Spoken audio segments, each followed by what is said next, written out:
Hello, Bumpy McSquigums here, and as you can tell, I am deviating from my regularly scheduled programming. That's right, this is not part of the normal LP cycle. I've decided to give you guys kind of a sneak peek, or a preview, if you will, of what's to come, what's next coming down the pipe for my LPs. The next game I'm going to be covering, once a slot frees up in my schedule, is Age of Wonders 3, and it is by Triumph Studios, and it is a fantastic game. It is tremendously fun, and it's been a little bit over 10 years in the making. I want to say maybe 11. So yeah, they had a lot of time to think this through and, well, put it out. And I gotta tell you, I'm really excited. I was a big fan of the original Age of Wonders, and even the expansion. Well, I guess it wasn't really an expansion. It's hard to say. There were 3 original Age of Wonders games: Age of Wonders 2, and then Age of Wonders Shadow Magic, I believe it was called. And it has been a long time since I played those. I had them on discs, and I just recently picked them up on Steam. Now, I said all that to really just give you a little bit of history about the game, I suppose. Triumph Studios is still doing their thing. They came out with this game. It is beautiful. It is very nice. Like I said, a tremendous amount of fun. When I start my hardcore, real, manly LP, I'll be doing both the Elven Court and the Commonwealth scenarios or campaigns, if you will. But for now, to give you the sneak peek and kind of get you familiar with the game and what it's all about, and maybe kind of run a tutorial, so to speak, and to let you guys see how bad I am at actual strategy games, we're going to do a new random map. So I figured this wouldn't take a tremendously huge amount of time. We're going to go with 2 players, I guess. I played a little bit around with the random maps, and it's okay. We're going to go with the Knight difficulty. There's, of course, Squire, Knight, Lord, King, and Emperor. So we're going to go with Knight. That's the normal difficulty setting. We'll go with a small map, I suppose. And yeah, we're going to go with the land, and the game flow is normal. There are quite a few options to get this exactly how you want. Let's see what there are. Random, normal, battle, empire building, adventure. So, normal, players start with a city and a small army. Then you have battle, players start with a city and a powerful army. And then, of course, you have players start with a settler and a small army and needs to build up their empire from scratch. No cities are present on the map at the start of the game. So, I'm tempted to just do that. And in fact, I think I may just do that. I think I'll do that. I won't go into too much detail in the advanced. The advanced is basically taking that and you get to actually make it a little bit more specific. So, the difficulty, the map size. So, this is just another view of basically this. So this is kind of the default, and then you can change it and say, well, I don't want medium starting units. I want weak starting units. And I want to start right next to my buddy, you know, so, or enemy, as it were. There is a multiplayer game as well. There's so much stuff in this game. It's a lot of fun. So we're going to get started. I'm going to go with, I'm just going to go with the basic empire building. So that's what we're going to do. It's going to give us the most chance to showcase the game's good stuff and bad stuff, if there is any bad stuff. I haven't found a whole lot yet, other than maybe the bearded dwarf woman. That's kind of a little disturbing and slightly bad in my opinion.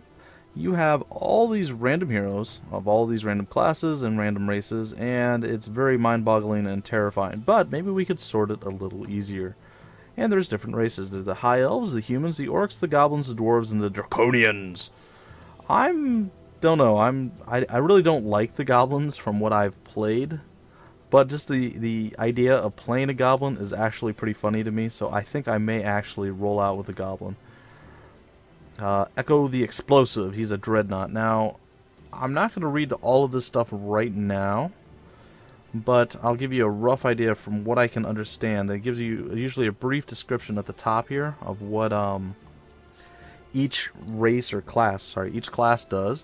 The dreadnoughts work in a world of pulleys, boilers, engines, and gears. As inventors and engineers, they have no fear of the supernatural, so they're basically engineers. They create things, they have machines. The Theocrat, or Theocrat, I don't know how you say it. I'm going to call him the Theocrat. He is just really, really bucktooth and ugly. I'm pretty sure, yeah, he's pretty ugly. But he has a halo, so you can't hate him, right? The Theocrats lead the masses by their hearts. They heal, persuade, minister. So basically he's kind of like a support healer type person. Maybe he's good with gets zealous units, things like that, like really devout people to follow them. You have the rogue goblin, and isn't she just beautiful?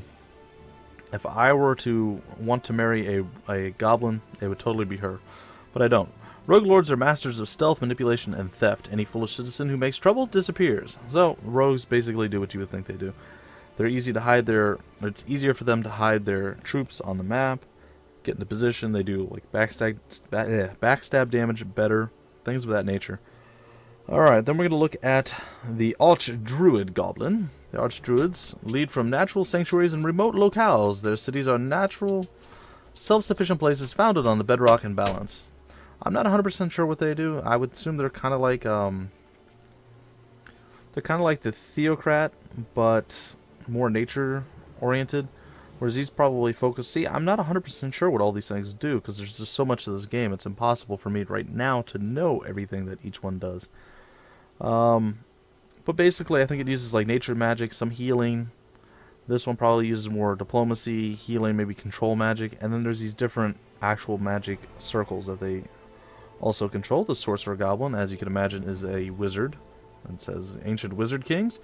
And yeah, they just cast spells and do massive damage with their spells. And you have the Warlord Goblin, which is pretty much the... Oh, that's cool, we have 2 rogue goblins. It's pretty much the go up and just beat the snot out of stuff and murder them with your awesome power. That's kind of how that works. So he's a very much warrior-esque type goblin. So, all that being said, you can sort by specific classes. And it's interesting that we have 2 different rogue goblins. And then of course you can customize.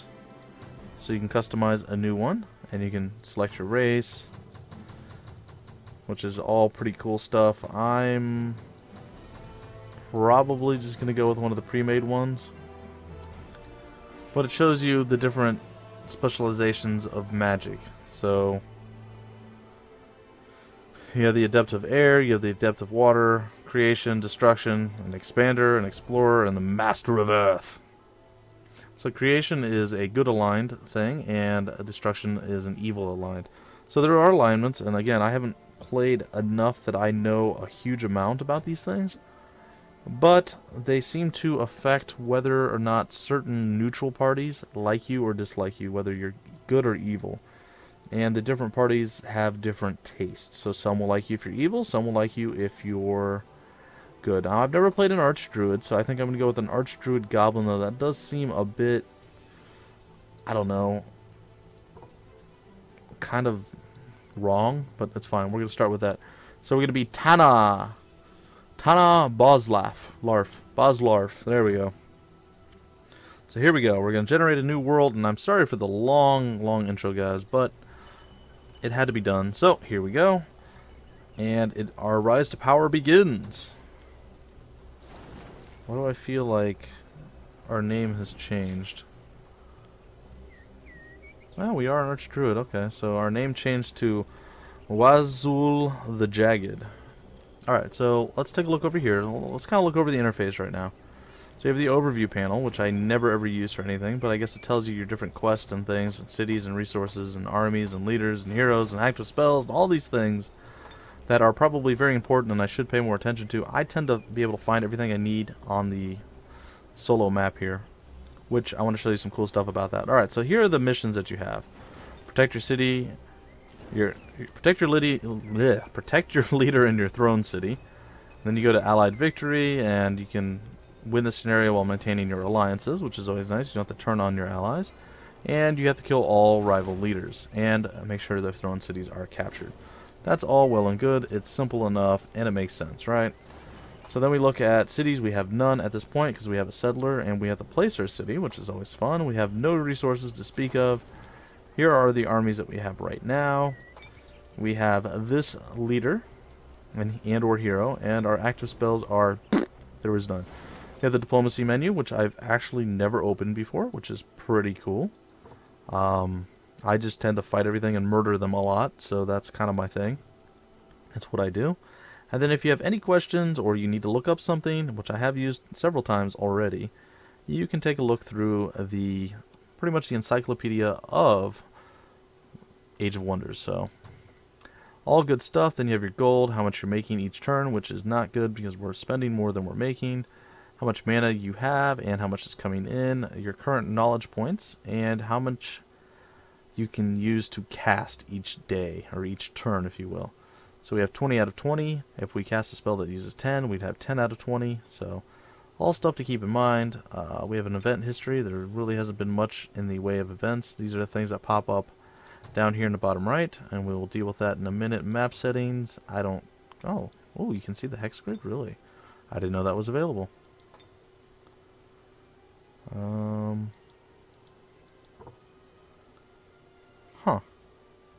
Well, I'm going to do that. I'm going to turn them all on. That sounds exciting to me. Well, cool. I didn't know the hex grid was available. That makes me happy. I'm an old school hex grid type gamer, so I always prefer to see the grid as opposed to not. Many people would prefer it the other way. A lot of people would prefer this look because it looks more natural and normal. Me, I'm a tactical gamer. I like to see where and what I can move onto. Alright, and then of course your computer settings and all the stuff that you can do there. Save your game and everything else. Alright, so the first thing you want to do when you start off, after you kind of get yourself oriented, you move with WASD, or you can scroll to the sides of the map. You can zoom out or zoom in, and I want to show you a cool feature. You can zoom way out and then move around on the map, and you get to see the entire size of the map. And larger maps are much larger, guys. I played a large map where we were like, I don't know, maybe 5 times the size? Maybe. 5 might be a little bit much. Between 4 and 5 times the size of this map. So it's pretty cool. You can see at a glance exactly what's happening. There's some neutral things here that nobody's controlling. And then your color, I suppose, is red, so you can see your armies are there. It's a really nice way to kind of get a quick overview of the map. Say you're doing something here, you need to jump down over here instead of having to scroll all the way across the map. You know, like, boom. I know on a smaller map it's not that big of an issue, but you can always just zoom out real quick and then jump over to the next spot of the map and go back in. So, it's a cool feature. I like the map. I think it's really well done. It's very smooth, very fluidic. It's very cool. So, first thing you want to do, when you start up a game, select a skill to research. Now, what skill you want to research is really up to you. If you hover over anything, it tells you what exactly the skill does. It brings up this long-winded explanation, like research basic seafaring, enables units to embark on frigates and thus move over water. And then you have research druidry, and it basically increases your spell casting points up here to allow you to cast more spells per turn. Now these, if you cast a spell on the tactical or on the overview map, the world map if you will, you can only cast one spell and it will use points. If you go into a battle, each turn you can cast a spell, and each spell you cast uses casting points. So when you run out of casting points, you're done, and that's for the entire day. So if you go into combat and you use 20, or you use 10, you wait a turn and you use another 10, that's going to take away from your daily usage. So something to keep in mind, you are very limited to what you can cast early on. This actually increases that. So, moving past that, summon wild animal. I'm a pretty big fan of getting summoned creatures. I like that skill and spell a whole heck of a lot, so that's probably what I'm going to lean toward. Then we have Beast Mastery. The caster forms an unbreakable bond with the creatures of the wild. All the caster's monster units receive mind control immunity. Very cool. Disjunction allows you to destroy globally sustained spells or battlefield enchantments. You'll see how that plays out a little later on. And then you have Insect Plague. A swarm of all-devouring insects forces the local population indoors, which basically lowers production in their cities. So that is a debuff on a city. Terraformer allows you to terraform the terrain into wetlands, fertile plains. So basically you get, I guess, those different options to terraform the land into, which I guess is your basic, what your people like, the Goblin people like those lands. And Dispel, I think, is very, very similar to Disjunction, except this uses it, or this is a combat spell, and it removes magical enchantments on target units. And then, of course, you have one of your offensive abilities. It's combat spell. It's an instant spell. You basically have roots shoot through the ground, dealing 20 damage to enemies, and it hinders the units, and they lose 50% of their movement for one turn. It's a pretty good spell too. I've used that before. I'm definitely going to go with the research a wild animal thing. Now, anytime you see stuff in the bottom right, you should click on it unless you know what's going on about it, and you can say, oh, I don't need to deal with that. I can just skip it. Right now, we don't want to skip it. We want to left click on it, and it's going to bring up a hero wants to join. Bursum the Invoker, a level 1 sorcerer, wants to join forces for 100 gold. Well, we have 300 gold. Sure, we could always use a new hero. And there we have it. He has joined us. He is on his giant warthog of pain and hatred. You can have a maximum of 6 units in your party at any given time. And that means that we have 1 extra unit, which we're going to couple up with our buddy here. And we have our settler, basically. So at this point, we need to find a place to build. And I think the best place is going to be right where our new hero is already at, and that's where we're going to find our first town. That is where we're going to set him down, and we're going to kind of spread out and explore a little bit. I just want to kind of get a feel. See, this reveals a portion of the strategic map, so we are actually going to grab that and the gold in the next turn. In the meantime, we're going to come over here and take a look at what else is around our city. And if you notice these flags with the numbers, that means there are people guarding each of these resource nodes. And you can actually do battle with them. And they are generally worth a decent amount. Now this guy, this is a small problem because these are camps and these will actually come and try to kill you. And unfortunately my stronger guy is not nearby right now. So I might be attacked in the next turn and look really foolish if I get owned. So we'll see. A new day dawns. Nothing too bad. Our town is down. Our town is Nimic, and it wants us to research something or produce something. If you don't choose anything to produce, it will automatically produce merchandise, which gives you a 50% gold increase, which is not much. So +1 gold at this point. Alright, so what we actually would want to do is get a barracks up and running, because that's going to give us our basic troops, or beyond our basic troops. Our basic troop is the Goblin Untouchable, which is really weak and, well, pretty much worthless in general. So we don't want to field a lot of those.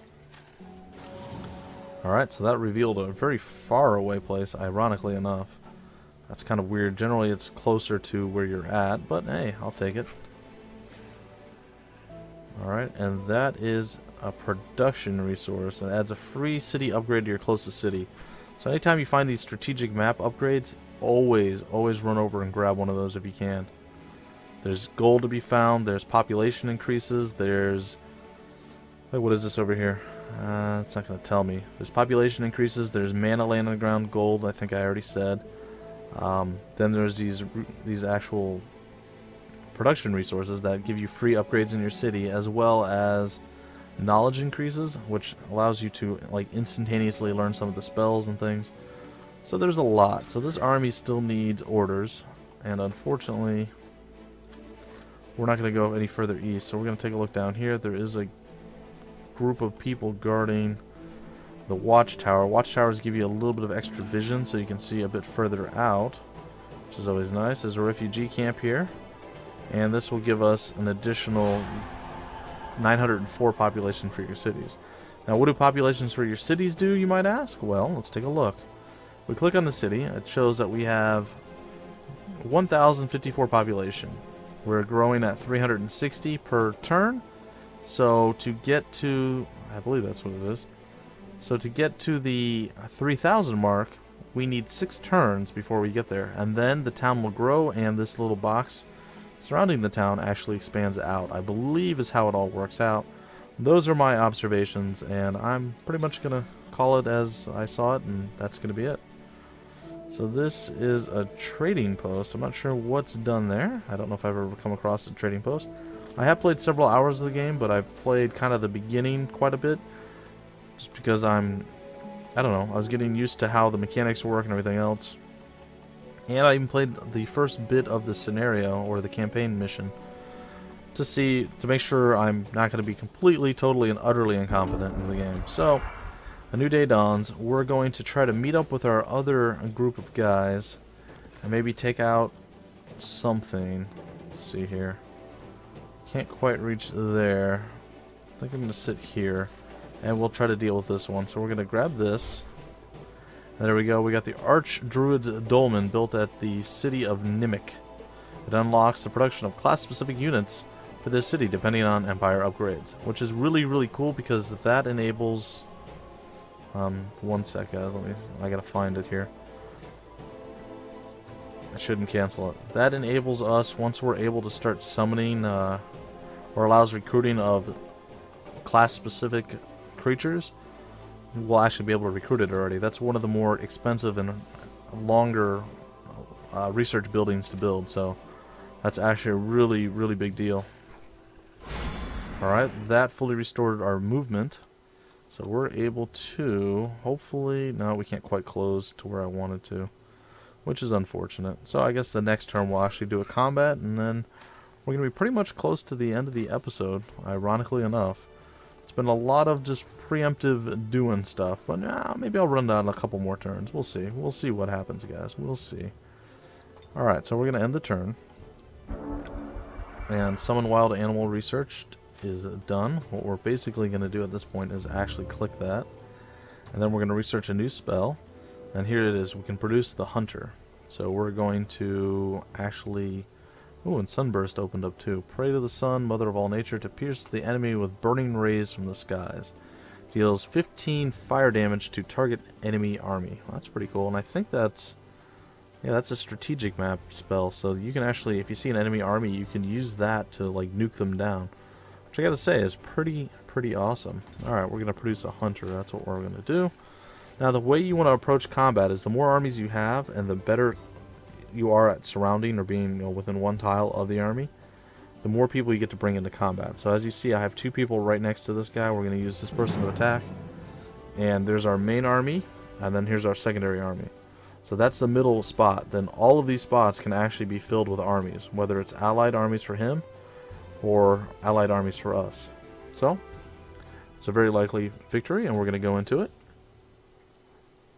And now we're going to do the evil aligned race, I suppose, or class. So, welcome to the battle map, guys. The independents are moving, so that's the enemies. And as you see, it shows you what moves they do, and then they go into the defensive thing. Now, each map that I've noticed tends to have, if it's on a node of some type, it tends to have some special property. This one has choking fumes. It spreads mana-infused fumes across the battlefield, causing all units on the battlefield to suffocate. Fun. Choking units suffer a -6 movement, a -2 attack, a -2 defense, and a -2 resist. Dragon, machine, undead, and incorporeal units are immune. It originates from the Magma Forge. So, that would be that, I suppose. Alright, so you have full 360 panoramic view. You can zoom in, you can zoom out. It's pretty sweet. I really like the combat map. I think it's excellent. When you click on your units, you see the little hex grid. The colors I have a rough idea about, but I'm not 100% sure on everything about it. So, basically, let's take a look here. That's probably a bad choice. We don't have any multiple shooting. Oh, okay, here we go. So this guy can trigger up to 3 times. It says it right there underneath the second bullet point there. So basically what that means is, if somebody was standing, say, right here, on this spot right here, you could trigger your poison bolts probably for 8 damage 3 times in a row. And basically what that would do is do a tremendously large amount of damage for one. But it also is the maximum damage you'd be able to do with the character. So say you moved up into the yellow range, you can now do it a maximum of 2 times. It's not going to show you here because we don't actually have a target to show you with, but a maximum of 2 times. But there's a certain range that's like your sweet spot, and there's a certain like line of sight issues, all these things that reduce your ranged weapon, it's not capacity, capability, effectiveness, I suppose. Cure disease, it dispels all, oh, that's pretty cool. And weaken touch, attempts to weaken the target enemy unit, very nice. Alright, so we're going to move closer because as it stands, not defend each time we move closer. We're going to be out of range for a little bit. They should be able to close with us in the next turn, and then we're going to have to deal with them at that point. So we're just going to move forward and hope that everything works out for us. So there we go. Now he is kind of off on his own, and what we're going to do with him... Oh, I suppose these two are actually pretty substantially strong. I think I could even, at this point, move up close enough to... Alright, so let's see. This can trigger up to 3 times. If I move here and it was within range, I'd hit 3 times. If I moved here and it was, or here if it was in range, oh wow, that actually did damage to me. Don't step on these things apparently. This should do 2. So it should show you when you hover over the guy with the spell. 4 to 6 damage times 2. Now if I move forward one more time, which I'll do just to show you guys, it's just a 4 to 6 damage one singular time. So those 3 different slots are mostly for ranged units. Now melee units do the same thing. If they're within the close range one, you'll have a 3x chance to attack, and then 2x, and you get the idea. So it's relatively self-explanatory at that point. Not really, I had to explain it, but at least you understand it now, guys. And we're just going to end our turn at the... No, not yet. Not yet. We are not ready to end our turn yet. We're not going to step on that fiery bad thing because it hurts. We are going to move within range, and there we go. We did well to avoid stuff, and we're going to end our turn here. Now, it will tell you if there's moves to be had on any of the things at the bottom there. And if there is, you should generally move it, but as you play the game more often, you'll know what you need to do and what you don't need to do. And as you see, these guys are just kind of owning me right now. Just lobbing fireballs all over the place, but now it's my turn. It is my turn to lay into them, so I'm going to do that. Now, how am I going to do that? I am engaged with the enemy, so I'm unable to use my little shock bolts. However, we're going to move closer, and as you see, we have a 3x attack. Now, they do retaliate, but they retaliate way weaker than we attack. So we're just going to try to annihilate them in 1 or 2 hits. We'll take some damage, but overall we just completely obliterated them, and they really had nothing to, you know, really show for their aggression against us. They did a decent amount of damage early on to us, I suppose. We can't quite reach them there, so what we're going to do is move up here, and then we're just going to lob 1 attack. It's a range penalty. See, this has got a line of sight penalty and a range penalty, but we're flanking. So it's 3 to 5. Here it's 5 to 7, but it's just the range penalty. So we'll lob that out. It's 5 damage. And now we will try to... see, 2 to 4. I'm going to move closer. And it's 14 to 20, so that's significantly better. And there you go. We just did kind of did some work there, you know. We're going to finish him off with this guy. Simplistic enough. We're going to move our war dog people up. Oh, they're going to have to walk over the fire. That's always unfortunate. I'll move up with my... you know what? I'm just going to close distance and hurt this person. Really badly. Alright, so there we go. I don't believe they can make it within range to do anything. Maybe. Oh, they can. Okay, 6 to 10 damage. And that was it. So there you go. First combat is a success. We did win. Of course, we highly outnumbered them. But still, we took some damage. You do heal up slowly over time. I don't know a way of rushing that. It's not like... I don't think being in your area seems to help any. And anytime you capture a node that's not necessarily yours, you generally get these small little rewards, whether it's gold, extra mana, or whatever the case is. So it still is useful to capture nodes, whether you necessarily need them or not.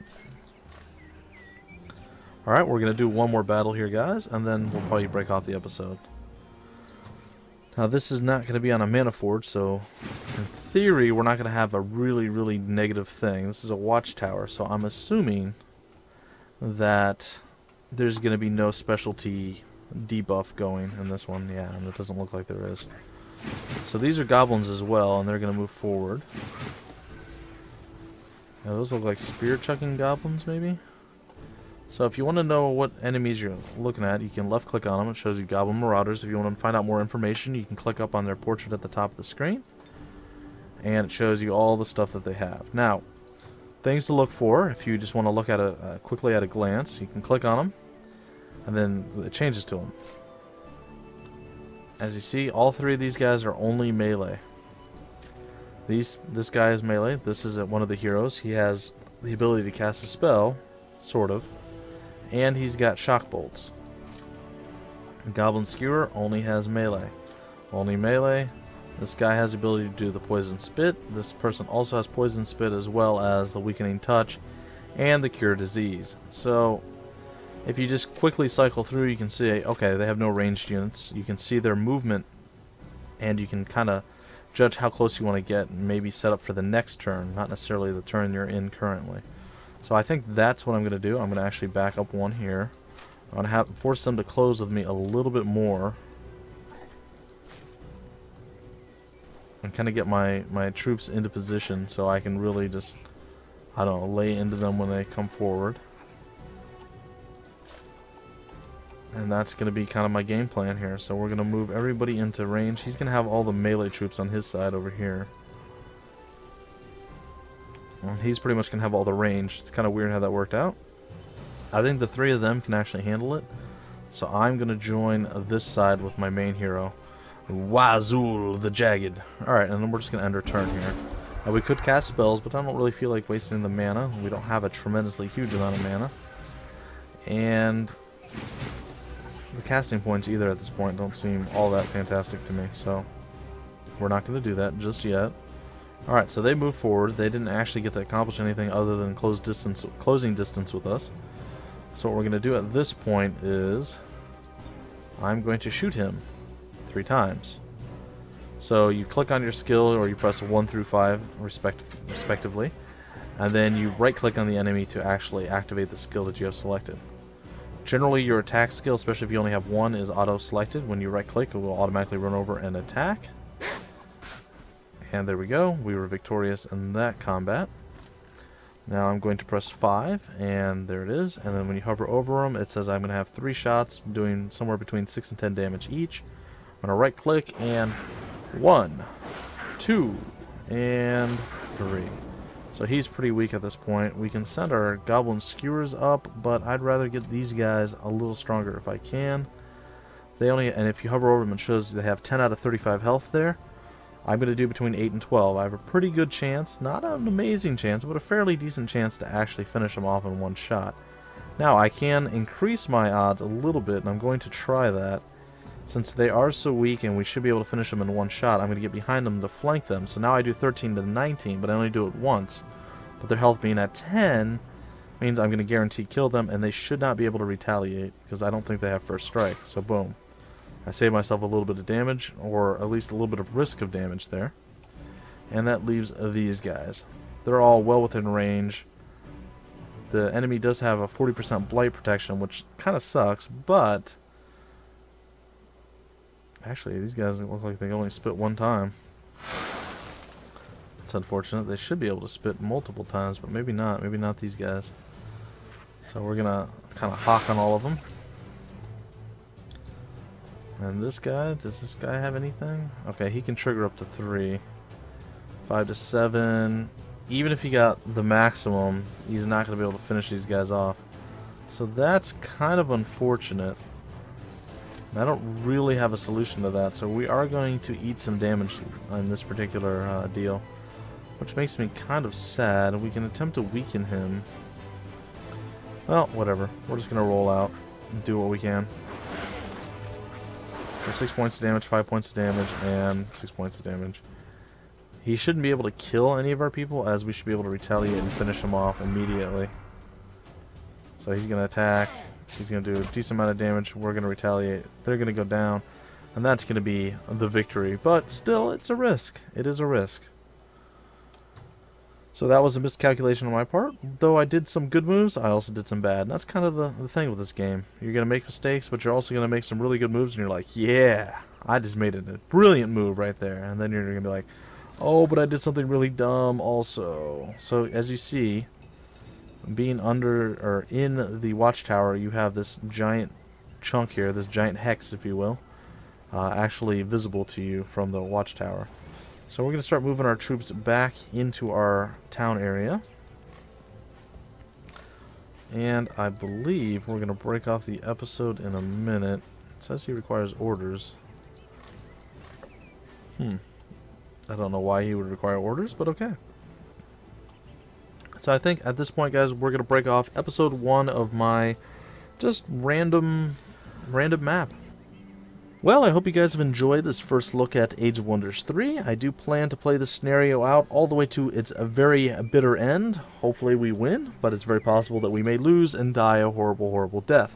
I'm hoping that doesn't happen, but never fear, there will be future episodes, and this is going to kind of showcase a lot of the basics, and it's more of maybe a tutorial to kind of understand the game a little bit better, so you guys can jump right in, and I can jump right in when I actually start the scenarios or the campaign scenarios if you will, once I turn this into a full range LP, when one of the slots opens up that currently Blackguards and Windforge are holding. So that's kind of the plans, and this is all going to tie into something I'm going to start hopefully next Tuesday.